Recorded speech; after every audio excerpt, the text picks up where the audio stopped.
क्या हुआ जब प्रयागराज महाकुंभ के दौरान एक साधु को गंगा स्नान करने से रोका गया। उसके बाद प्रयागराज के उस गंगा घाट पर जो चमत्कार हुआ उसे देखकर आपके पैरों तले जमीन खिसक जाएगी। साल 2025 के जनवरी माह में प्रयागराज में सदी का सबसे बड़ा महाकुंभ लगने वाला है। यह महाकुंभ हर 12 साल में एक बार लगता है, यानी इस महाकुंभ का बहुत अधिक महत्व रहने वाला है। गंगा में स्नान करने का महत्व रहता है। इसी वजह से देश और दुनिया से कई लोग प्रयागराज के इस महाकुंभ में पहुंचने वाले हैं। लेकिन अभी हाल ही में जो घटना सबके सामने निकल कर आ रही है उसने सभी के होश उड़ा दिए। जहां पर एक साधु महाराज को गंगा नदी में स्नान करने से रोका गया। कोई भी महाकुंभ साधुओं के बिना अधूरा है, क्योंकि यह साधु संतों के आगमन और स्नान से ही संपूर्ण माना जाता है। देवभर से साधु महाकुंभ शुरू होने के कई दिनों पहले ही प्रयागराज पहुंच जाते हैं। इस घटना की शुरुआत होती है मध्य प्रदेश के महेश्वर में रहने वाले राधानंद जी महाराज से। राधानंद जी महाराज रोजाना सुबह 4 बजे उठकर ठंडे पानी से स्नान किया करते थे और भिक्षा प्राप्त करने के लिए निकल जाते थे। उन्होंने अपने जीवन काल में सांसारिक सुख का त्याग करके कई तपस्या की और कई सिद्धियां हासिल की। वे महेश्वर के घाट पर ही निवास करते थे। जब उन्हें प्रयागराज महाकुंभ लगने की खबर मिली तो वे महाकुंभ में जाने के लिए बहुत उत्साहित थे। वे तकरीबन 1 माह पूर्व महाकुंभ में पहुंचना चाहते थे, क्योंकि वे वहीं पर 2 से 3 महीने बिताना चाहते थे। उनका ऐसा कहना था कि महाकुंभ वह पवित्र समय होता है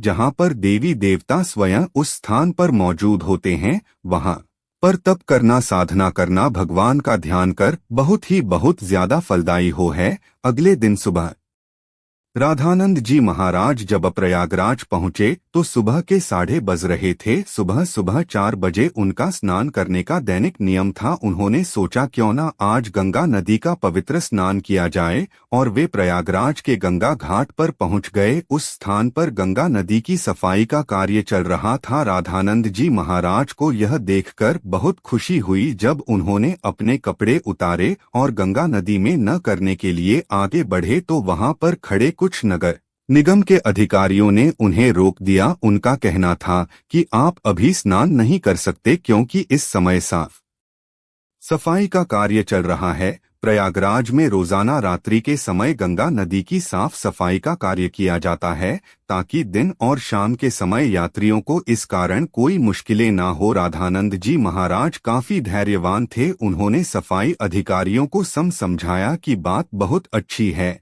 लेकिन नित्य मेरा 4 बजे नहाने का नियम है, और आज अगर मैं प्रयागराज पहुंचा हूं तो मैं गंगा नदी में ही स्नान करूंगा, और मेरे एक अकेले के नहाने से ना तो तुम्हारी व्यवस्था बिगड़ेगी और ना ही मुझे कोई समस्या होगी। लेकिन वह अधिकारी अचानक से गुस्सा हो गया और उन साधु महाराज से कहने लगा कि आपको इसी समय क्यों नहाना है? अभी पूरा दिन पड़ा हुआ है। क्या यहाँ पर तुम्हें कोई इंसान नहाता हुआ दिख रहा है? क्या तुम्हारे अंदर इतनी शक्ति है कि तुम सुबह 4 बजे इतने ठंडे पानी से स्नान कर लोगे? व्यर्थ की बातें बनाना छोड़ दो और यहाँ से चले जाओ। अभी तक तो राधानंद जी महाराज बहुत विनम्र थे, काफी धैर्यवान थे, लेकिन उस अधिकारी के अपशब्दों को सुनकर के अचानक उन्हें बहुत बुरा लगा। उनका ऐसा मानना था कि गंगा नदी पर किसी का अधिकार नहीं है, यह तो साक्षात भगवान शंकर की जटाओं से निकलती है,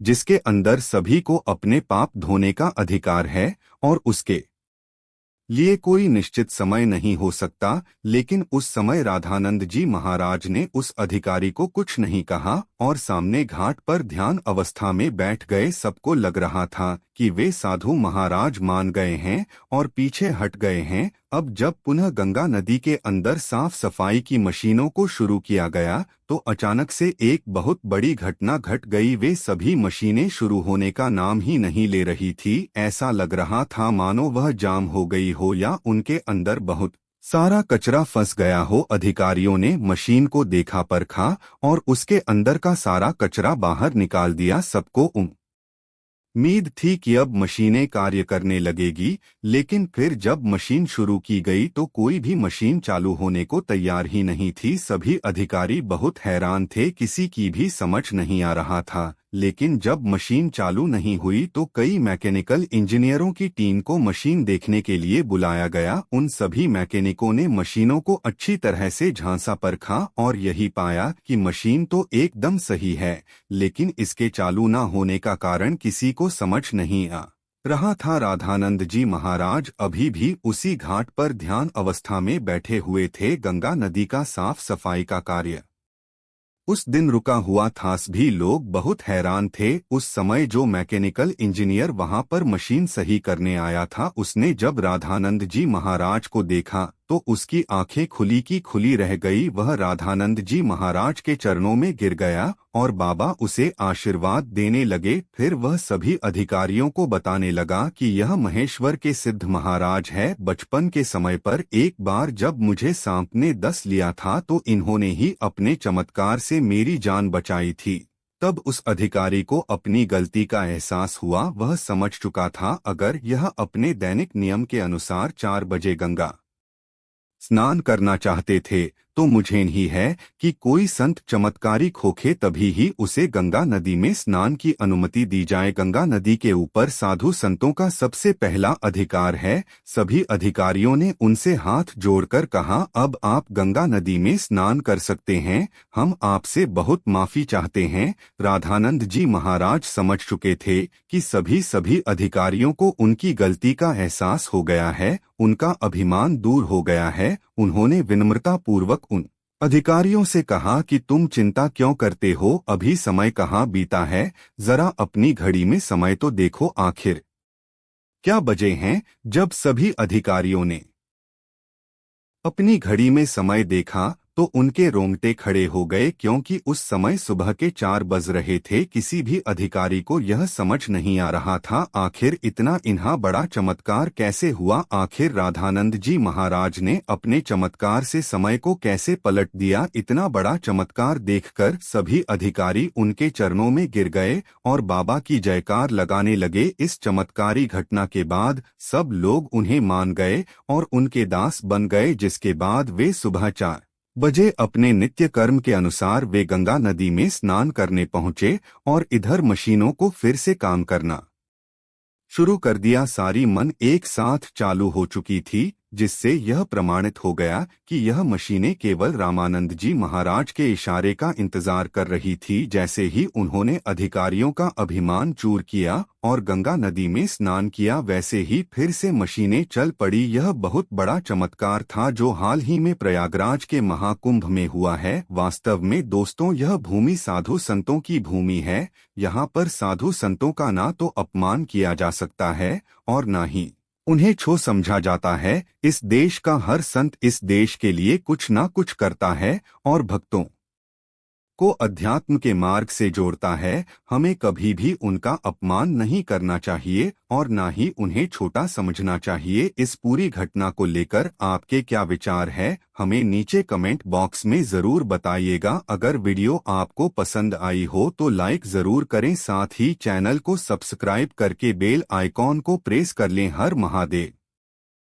अपनी घड़ी में समय देखा तो उनके रोंगटे खड़े हो गए, क्योंकि उस समय सुबह के 4 बज रहे थे। किसी भी अधिकारी को यह समझ नहीं आ रहा था आखिर इतना इन्हा बड़ा चमत्कार कैसे हुआ। आखिर राधानंद जी महाराज ने अपने चमत्कार से समय को कैसे पलट दिया। इतना बड़ा चमत्कार देखकर सभी अधिकारी उनके चरणों में गिर गए और बाबा की जयकार लगाने लगे। इस चमत्कारी घटना के बाद सब लोग उन्हें मान गए और उनके दास बन गए, जिसके बाद वे सुबह 4 बजे अपने नित्य कर्म के अनुसार वे गंगा नदी में स्नान करने पहुंचे और इधर मशीनों को फिर से काम करना शुरू कर दिया। सारी मन एक साथ चालू हो चुकी थी, जिससे यह प्रमाणित हो गया कि यह मशीनें केवल रामानंद जी महाराज के इशारे का इंतजार कर रही थी। जैसे ही उन्होंने अधिकारियों का अभिमान चूर किया और गंगा नदी में स्नान किया, वैसे ही फिर से मशीनें चल पड़ी। यह बहुत बड़ा चमत्कार था जो हाल ही में प्रयागराज के महाकुंभ में हुआ है। वास्तव में दोस्तों, यह भूमि साधु संतों की भूमि है। यहाँ पर साधु संतों का ना तो अपमान किया जा सकता है और ना ही उन्हें छो समझा जाता है। इस देश का हर संत इस देश के लिए कुछ ना कुछ करता है और भक्तों आपको अध्यात्म के मार्ग से जोड़ता है। हमें कभी भी उनका अपमान नहीं करना चाहिए और न ही उन्हें छोटा समझना चाहिए। इस पूरी घटना को लेकर आपके क्या विचार है, हमें नीचे कमेंट बॉक्स में जरूर बताइएगा। अगर वीडियो आपको पसंद आई हो तो लाइक जरूर करें, साथ ही चैनल को सब्सक्राइब करके बेल आइकॉन को प्रेस कर लें। हर महादेव।